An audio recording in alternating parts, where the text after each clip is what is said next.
আমন্ত্রণ দীপ্ত সংবাদে আপনাদের সাথে আছি আমি ইয়াসমিন সুমনা। প্রধানমন্ত্রী তারেক রহমান বলেছেন, দেশে আর কোনো ফ্যাসিবাদী শক্তি যেন পুলিশকে ব্যবহার করতে না পারে। সকালে রাজারবাগ পুলিশ লাইন্স মাঠে পুলিশ সপ্তাহ 2026-এর উদ্বোধন শেষে তিনি একথা বলেন। দেশের স্বাধীনতা অর্জনে পুলিশ সদস্যদের ভূমিকা স্মরণ করে প্রধানমন্ত্রী আরও বলেন, যে কোনো মূল্যে অর্জিত স্বাধীনতা রক্ষা করতে হবে। এছাড়া ভবিষ্যতে কোনো রাজনৈতিক দল পুলিশকে দমন পীড়নের হাতিয়ার হিসেবে ব্যবহার করতে না পারে তা নিশ্চিত করা বর্তমান সরকারের লক্ষ্য বলেও জানান প্রধানমন্ত্রী। পরে রাজারবাগ পুলিশ লাইন্স মাঠে বার্ষিক পুলিশ প্যারেডের মধ্য দিয়ে পুলিশ সপ্তাহের শুরু হয়। আমার পুলিশ আমার দেশ সবার আগে বাংলাদেশ এই প্রতিপাদ্য সামনে রেখে 4 দিনের পুলিশ সপ্তাহ চলবে 13ই মে পর্যন্ত। বিভিন্ন কন্টিনজেন্ট ও পতাকাবাহী দলের অংশগ্রহণে অনুষ্ঠিত প্যারেড পরিদর্শন ও অভিবাদন গ্রহণ করবেন প্রধানমন্ত্রী তারেক রহমান। অনুষ্ঠানে স্বরাষ্ট্রমন্ত্রী সালাউদ্দিন আহমদ, স্বরাষ্ট্র মন্ত্রণালয়ের সিনিয়র কর্মকর্তা ও পুলিশের ঊর্ধ্বতন কর্মকর্তারা উপস্থিত ছিলেন।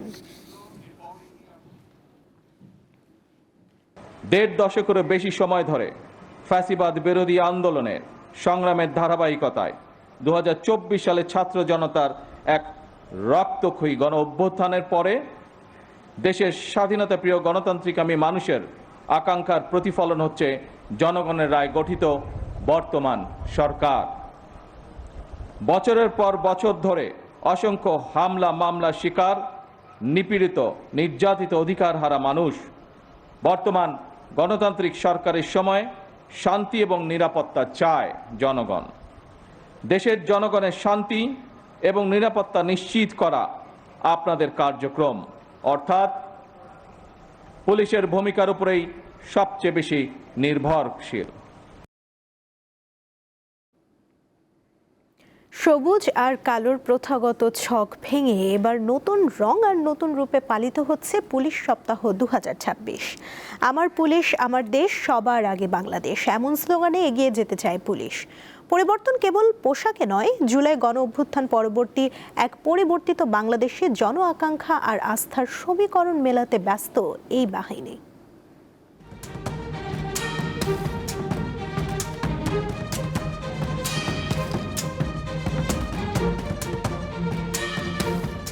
সময় বদলেছে দৃশ্যপট।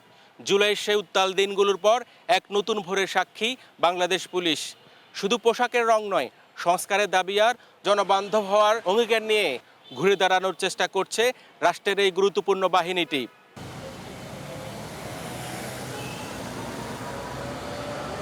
এটি রাজধানীর ধানমন্ডি থানা। আমরা এখন এ থানার একজন পুলিশ সদস্যের ব্যারাক থেকে জনগণের সেবায় নিয়োজিত হওয়ার চিত্র দেখব।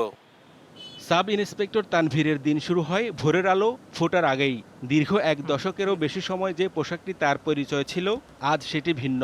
নতুন পোশাকে আয়নার সামনে দাঁড়ালে শুধু অবয়ব নয়, মনেও জাগে নতুন এক দায়বদ্ধতা।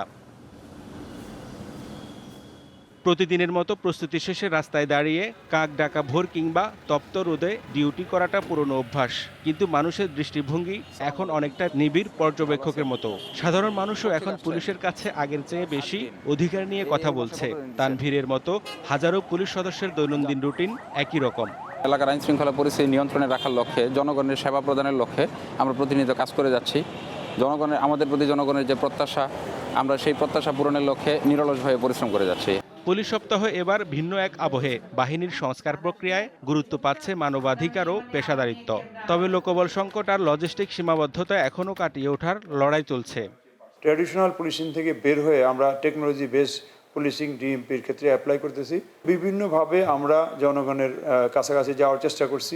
সেক্ষেত্রে আমাদের বিট পুলিশিং ব্যবস্থাকে জোরদার করতেছি, কমিউনিটি পুলিশিং ব্যবস্থা এবং ওপেন হাউস ডে ইত্যাদির মাধ্যমে জনগণের সাথে কানেক্টেড হয়ে আমরা জনগণ কোথায় কি সমস্যা, তাদের প্রতিটি সমস্যা দূর করার জন্য ব্যবস্থা করেছি। আমার পুলিশ আমার দেশ সবার আগে বাংলাদেশ এমন স্লোগানে আগামীর পথ চলতে চায় পুলিশ। বিশেষজ্ঞরা বলছেন, শুধু পোশাকের রং আর স্লোগান বদলানো নয়, প্রয়োজন মনস্তাত্ত্বিক পরিবর্তনের। সাধারণ পুলিশ সদস্যদের পরিশ্রম আর ঊর্ধ্বতনদের সঠিক নির্দেশনায় পারে পুলিশকে প্রকৃত জনবান্ধব এবং আধুনিক বাহিনী হিসেবে গড়ে তুলতে। হেদায়েতুল্লাহ সীমান্ত, দীপ্ত সংবাদ, ঢাকা। জুলাই গণ অভ্যুত্থানের রাজধানীর মোহাম্মদপুরে ৯ জনকে হত্যার ঘটনায় মানবতা বিরোধী অপরাধ মামলায় ঢাকা দক্ষিণ সিটি কর্পোরেশনের সাবেক মেয়র শেখ ফজলে নূর তাপস সহ ২৮ আসামির বিরুদ্ধে অভিযোগ গঠনের আদেশ আজ। রোববার আন্তর্জাতিক অপরাধ ট্রাইব্যুনাল ১-এ এ মামলায় অভিযোগ গঠনের আদেশ দেয়া হতে পারে। অভিযোগ গঠন হলে শুরু হবে আনুষ্ঠানিক বিচার। এর আগে ২৬শে এপ্রিল শুনানি শেষ হয়। মামলায় ৪ জন গ্রেফতার আছেন। পলাতকদের মধ্যে রয়েছেন সাবেক মন্ত্রী জাহাঙ্গীর কবির নানক, সাবেক ডিএমপি কমিশনার হাবিবুর রহমান, প্রলয় কুমার জোয়ারদার, বিপ্লব কুমার সরকার ও কাউন্সিলর নূর ইসলাম রাষ্ট্রন। মামলায় জুলাই গণ অভ্যুত্থানে ছাত্র জনতার উপর গুলি চালিয়ে ৯ জনকে হত্যার অভিযোগ আনা হয়েছে।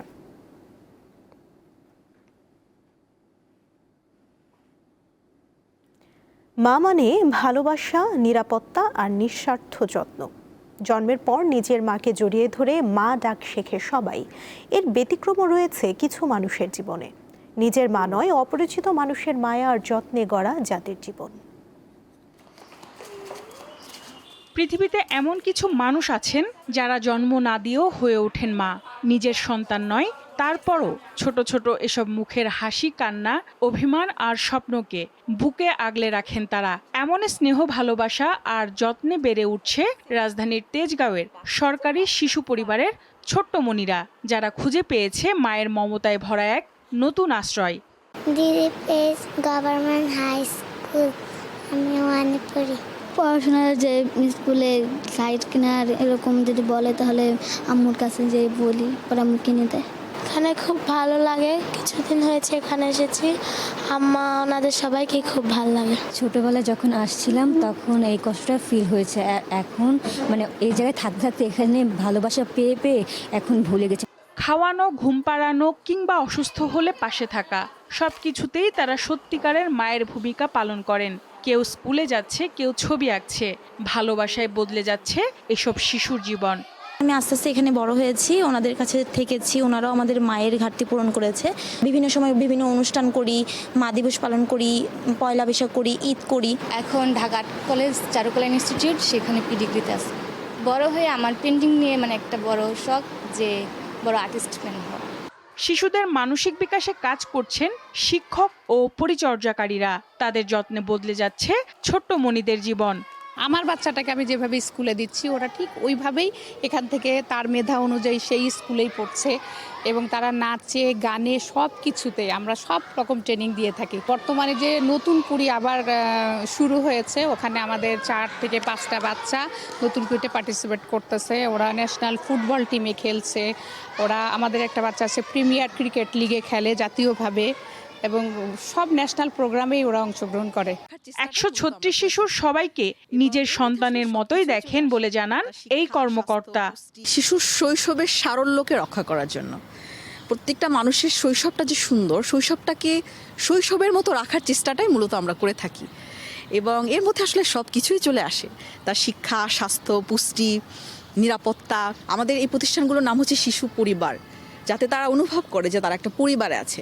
একটা বর্ধিত পরিবার হিসেবে এই পরিবারের যে অনুভূতিটা, এই মূল্যবান অনুভূতিটাকে নিশ্চিত করার চেষ্টা করাটাই মূলত আমার কাজ। এই ছোট ছোট হাসিমাখা মুখগুলোর পেছনে রয়েছে না পাওয়ার অনেক গল্প। তবুও মায়েদের ভালোবাসা আর যত্ন তাদের শেখাচ্ছে জীবন থেমে থাকার নয়। একটু ভালোবাসা আর সুযোগ পেলেই তারাও হয়ে উঠতে পারে সমাজের উজ্জ্বল আলো। সঞ্জিদা প্লাবনী, দীপ্ত সংবাদ, ঢাকা। টানা কয়েকদিনের বৃষ্টি শেষে ঝলমলে রোদ ওঠায় স্বস্তি ফিরেছে হাওড়া অঞ্চলের কৃষকদের মাঝে। সুনামগঞ্জ, সিলেট, কিশোরগঞ্জ ও মৌলভীবাজারের কৃষকরা এখন ধান মাড়াই ও শুকাতে ব্যস্ত সময় পার করছেন। তবে এরই মধ্যে পানিতে ধান তলিয়ে যাওয়ায় ক্ষতির মুখে পড়েছেন অনেক কৃষক। ঝলমলে রোদে হাওর থেকে কেটে আনা ধান মাড়াই ও শুকাতে ব্যস্ত সময় পার করছেন কিষানীরা। তবে শ্রমিক সংকটে বিপাকে পড়েছেন তারা। বাড়তি মজুরি দিয়েও মিলছে না কাঙ্ক্ষিত শ্রমিক। এদিকে গত কয়েকদিন বৃষ্টি না থাকায় সুনামগঞ্জের সবগুলো নদ নদীর পানি কমতে শুরু করেছে। মিলেছে রোদের দেখা। এখন তো আমরা শুকাইতে পারলাম না, এই ধান কিনবো খেটায়, নিব খেটায়। শ্রমিক পাওয়া যায় না, যার কারণে আমরা নিজে লাগছি 3 জন।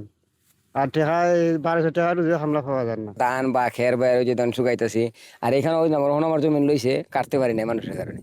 সুনামগঞ্জের 12 উপজেলায় 98,000 ক্ষতিগ্রস্ত পরিবারের তালিকা করেছে জেলা প্রশাসন।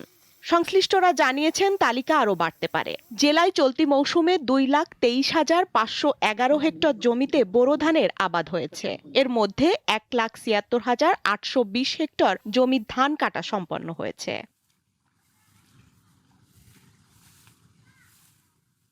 এদিকে ব্রাহ্মণবাড়িয়ার নাসিরনগর মেদির হাওর পরিদর্শন করেছে কৃষিমন্ত্রী। ক্ষতিগ্রস্ত কৃষকদের মাঝে 30 কেজি করে চাল বিতরণ কার্যক্রমও উদ্বোধন করেন তিনি। এমনভাবে কোটা করা হয়েছে ডিস্ট্রিক্ট ওয়াইজ, এবং পরবর্তীতে আমরা যেটা করব ইউনিয়ন ওয়াইজ আমরা মাইকিং করব, ধান কিনবে তোমরা আসো ধান বিক্রি করার জন্য। আমাদের মূল টার্গেট কৃষক, তার কৃষকের আমরা ন্যায্য মূল্য দিতে চাই। রোদ ওঠায় স্বস্তি ফিরেছে কিশোরগঞ্জের হাওর অঞ্চলের কৃষকদের মাঝে। সকাল থেকেই তারা ধান মাড়াই ও শুকানোর কাজে ব্যস্ত সময় পার করেছেন।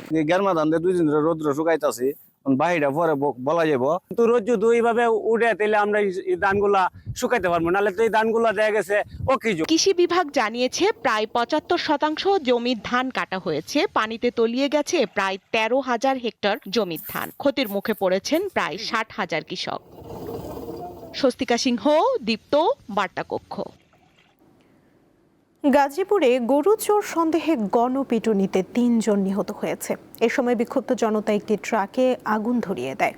ভোরে কালিয়াকৈর উপজেলার ফুলবাড়িয়া ইউনিয়নের বাঘচালা গ্রামে এই ঘটনা ঘটে। স্থানীয়রা জানান এলাকায় বেশ কয়েকদিন ধরে গরু চুরির ঘটনা বেড়েছে। শনিবার রাতে একদল চোর ট্রাক নিয়ে গরু চুরি করতে আসে বাঘমারা এলাকায়। এ সময় এলাকাবাসী এটি বুঝতে পেরে চারদিক দিয়ে তাদের ঘিরে ফেলে। বেশ কয়েকজন পালিয়ে গেলেও 3 জনকে গণধুলাই দেয় এলাকাবাসী। এতে তাদের মৃত্যু হয়।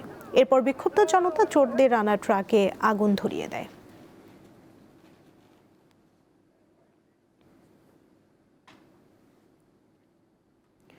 নারায়ণগঞ্জের ফতুল্লায় একটি বাসায় গ্যাস লিকেজ থেকে বিস্ফোরণে একই পরিবারের 5 জন দগ্ধ হয়েছেন।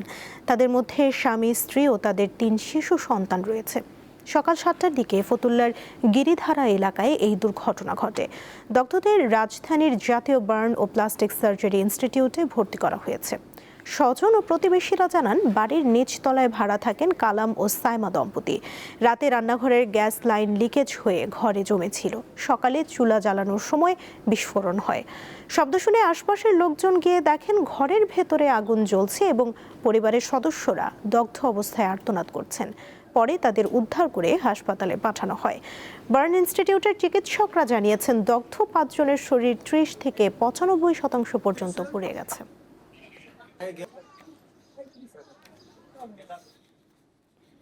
চাঁদাবাজির প্রতিবাদে দিনাজপুর গোবিন্দগঞ্জ মহাসড়ক অবরোধ করে বিক্ষোভ কর্মসূচি পালন করেছেন ট্রাক শ্রমিক ও মালিক ঐক্য পরিষদের নেতাকর্মীরা। সকাল 7টা থেকে 11টা পর্যন্ত অবরোধের পর প্রশাসনের আশ্বাসে আন্দোলন স্থগিত করেছেন তারা। দিনাজপুর মেডিকেল কলেজ হাসপাতালের সামনে মহাসড়কে অবস্থান নেন তারা। শ্রমিক ও মালিকদের অভিযোগ, দীর্ঘদিন ধরে মহাসড়কে ট্রাক থেকে অবৈধভাবে চাঁদা আদায় করা হচ্ছে। এতে পরিবহনে অতিরিক্ত ব্যয় বেড়ে যাওয়ার পাশাপাশি শ্রমিক ও মালিকরা আর্থিকভাবে ক্ষতিগ্রস্ত হচ্ছেন। একাধিকবার বিষয়টি প্রশাসনকে জানানোর পরও কার্যকর ব্যবস্থা নেওয়া হয়নি। দিনাজপুর শহরের প্রবেশপথ ফুলহাট, 10 মাইল মহাসড়ক, বালুয়াডাঙ্গা, বিরল সড়ক সহ মোট 5টি গুরুত্বপূর্ণ পয়েন্টে একযোগে কর্মসূচির কারণে যানজটের সৃষ্টি হয়।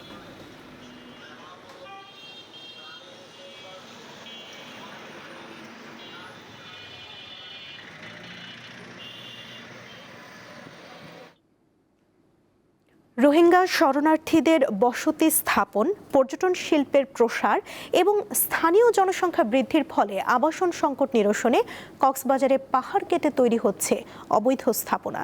স্থানীয়রা বলছেন পাহাড় নিধন বেড়েছে উদ্বেগজনক হারে, যা পরিবেশ বিপর্যয়ের ঝুঁকি তৈরি করছে। কক্সবাজার সদর, রামু, পেকুয়া, চকরিয়া, উখিয়া ও টেকনাপে পাহাড় কেটে চলছে মাটি বিক্রি ও বসতবাড়ি নির্মাণ। বিশেষ করে শহরের কলাতলি, ঘোনারপাড়া, পাহাড়তলি ও সদর উপজেলার ঝিলংজা, পিএমখালী ও খুরুশকুল এলাকায় পাহাড় ও বনাঞ্চল উজাড় করে তৈরি হচ্ছে প্লট ও বসতবাড়ি। অভিযোগ রয়েছে কিছু অসাধু সরকারি কর্মচারী ও প্রভাবশালী সিন্ডিকেট পাহাড় কেটে তৈরি করছে এসব আবাসন প্রকল্প। তবে পরিবেশ অধিদপ্তরের পক্ষ থেকে মাঝে মাঝে মামলা ও উচ্ছেদ অভিযান চালানো হলেও তা সাময়িক ও লোক দেখানো বলে মনে করেন স্থানীয়রা। যারা ওই মেজরিটি বিভিন্ন জন থেকে জমি ক্রয় করে বসবাসের উপযোগী করতেছে, এরাই মূলত পাহাড়গুলো কাটতেছে। রোহিঙ্গা ইস্যু একটা কিন্তু বড় সমস্যা হয়ে দাঁড়িয়েছে, যার কারণে আবাসস্থলের জায়গাগুলো আরও বেশি কম হওয়াতে পাহাড়ের নিয়মিত কাটা হচ্ছে। তাছাড়া বেশ কিছু সিন্ডিকেট এখানে কাজ করে, যারা পাহাড়ের মাটি কেটে বিক্রি করছে। সমাজপতির এই তো পাহাড় কে করে সর্দার, তাই না? এগুলো খেয়ে দেখে রে ভাই। কক্সবাজার জেলা আইনজীবী সমিতির সভাপতি জানান, হাইকোর্টের নির্দেশ থাকা সত্ত্বেও পরিবেশ অধিদপ্তর ও স্থানীয় প্রশাসনের নজরদারির অভাবে পাহাড় কাটা রোধ করা যাচ্ছে না। এক্সক্লুসিভ পাওয়ার পরিবেশ অধিদপ্তর এবং বন বিভাগের, তারা এগুলো দায়িত্ব এড়িয়ে নিজেদের আখের গুছিয়ে বড় লোক হওয়ার অপকৌশলে কক্সবাজারে এসেছে এবং সেখানে তারা কোটি কোটি টাকা এখানে নিয়ে যাচ্ছে, যে কারণে পাহাড় টানতেছে। তবে পরিবেশ অধিদপ্তরের দাবি, পাহাড় কাটার বিরুদ্ধে সবসময় সোচ্চার তারা। পরিবেশ অধিদপ্তর কক্সবাজার জেলা কার্যালয় সবসময়ই পাহাড় কর্তনের ক্ষেত্রে আমাদের জিরো টলারেন্স। আমরা কোনো অভিযোগ পেলে বা আপনাদের মাধ্যমে কোনো সংবাদ পেলে আমরা যখনই যেখানে অ্যাড্রেস করছি, আমরা কিন্তু সেখানে দ্রুত আইনানুগ ব্যবস্থা গ্রহণ করছি। জেলা প্রশাসন জানিয়েছে, পরিবেশ রক্ষা ও পাহাড় কাটা রোধে নিয়মিত অভিযান অব্যাহত রেখেছেন তারা। পাহাড় কাটা রোধে আমরা সবসময় সতর্ক অবস্থানে আছি। পরিবেশ রক্ষা করার জন্য পাহাড় কাটা রোধ করার বিষয়ে আমাদের জেলা প্রশাসনের পক্ষ থেকে নিয়মিত বিভিন্ন অভিযান পরিচালনা করা হচ্ছে এবং আমরা সতর্ক নজরদারি রাখছি। পরিবেশের ভারসাম্য বজায় রাখতে দ্রুত পাহাড় কাটা বন্ধ করা জরুরি বলে মনে করছে সচেতন মহল। সঞ্জিদা স্নিগ্ধা, দীপ্ত, বার্তাকক্ষ। তামিলনাড়ুর নতুন মুখ্যমন্ত্রী হিসেবে শপথ নিলেন জনপ্রিয় অভিনেতা এবং টিভিকে সভাপতি থালাপতি বিজয়। এ সময় কংগ্রেস নেতা রাহুল গান্ধী উপস্থিত ছিলেন। রোববার স্থানীয় সময় সকাল 10টায় চেন্নাইয়ের জওহরলাল নেহরু ইনডোর স্টেডিয়ামে শপথ নেন বিজয়। শপথ গ্রহণ অনুষ্ঠানে টিভিকে দলের নেতারা সহ দক্ষিণের জনপ্রিয় অভিনেত্রী তৃষা কৃষ্ণা উপস্থিত ছিলেন। নানা জটিলতা ও নাটকীয়তা পার করে অবশেষে তামিলনাড়ুতে সরকার গঠন করলেন অভিনেতা থেকে রাজনীতিক হওয়া থালাপতি বিজয়। এর আগে বিধানসভা নির্বাচনের ফলাফলে প্রয়োজনীয় 118 জন বিধায়কের সমর্থনের অভাবে তার সরকার গঠনের প্রচেষ্টা ব্যর্থ হয়েছিল। তবে ভিসিকে দলটি শেষ মুহূর্তে সমর্থন জানালে কাঙ্ক্ষিত সাফল্য পান বিজয়। শনিবার টিভিকের জ্যেষ্ঠ নেতাদের সঙ্গে নিয়ে বিজয় রাজ্যপালের কাছে 120 জন বিধায়কের সমর্থনের চিঠি জমা দিলে সরকার গঠনের অনুমোদন দেন রাজ্যপাল।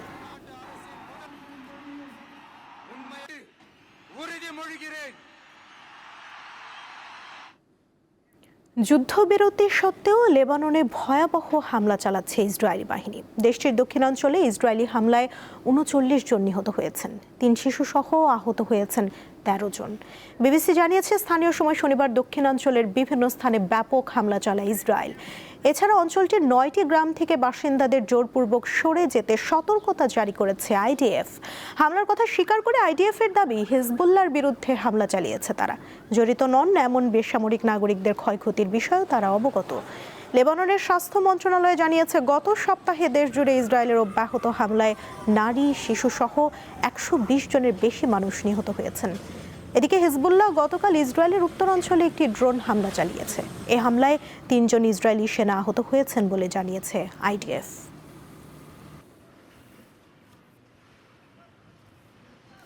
এই ছিল এখনকার মতো। পরবর্তী সংবাদ দুপুর 2টায় দেখার আমন্ত্রণ রইল। এছাড়া আরও তথ্য পেতে যুক্ত থাকুন দীপ্ত ডিজিটাল প্ল্যাটফর্মের সাথে। ধন্যবাদ সবাইকে।